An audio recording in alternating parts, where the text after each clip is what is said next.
Vítimas do tráfico de drogas. Especialistas mostram que cada vez mais as famílias dos traficantes acabam se transformando em alvo de criminosos rivais, no chamado acerto de contas. Uma nova modalidade de crime está quebrando a cabeça de especialistas no assunto. O envolvimento de uma pessoa com o tráfico de drogas pode ter desfechos ainda mais trágicos para a família. É que em caso de desentendimento com rivais, familiares podem se tornar alvo dos criminosos no chamado acerto de contas. Nossa equipe de reportagem conversou hoje com um especialista no assunto. Para o sociólogo, a saída seria um trabalho em parceria entre governo e sociedade para frear essa barbárie. Segundo estatísticas, Fortaleza é uma das capitais mais perigosas do país.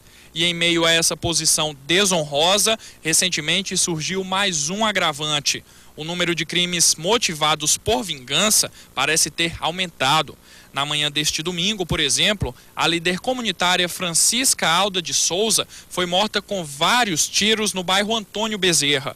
O crime seria um acerto de contas, já que o filho dela tem envolvimento com o tráfico de drogas. Para este sociólogo, na cabeça dos criminosos, a morte de um parente pode representar uma perda maior para a família.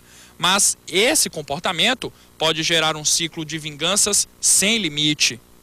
Causa uma dor maior a ele. O fato de ele perder um filho, ou perder a própria mãe, ou um outro parente querido, um irmão, por exemplo, do que a morte pessoal.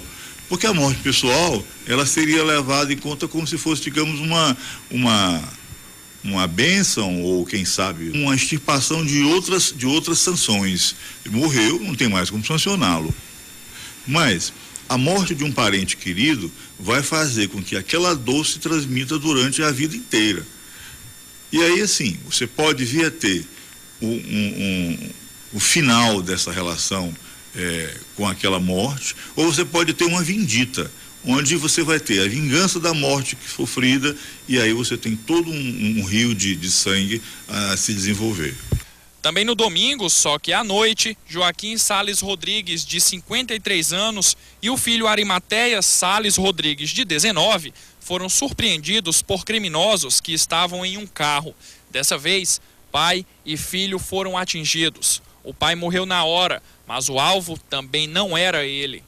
Há aproximadamente 2 semanas, outro caso também chamou a atenção. Samara Souza Guimarães, de apenas 13 anos de idade, foi morta a tiros no bairro Granja, Lisboa.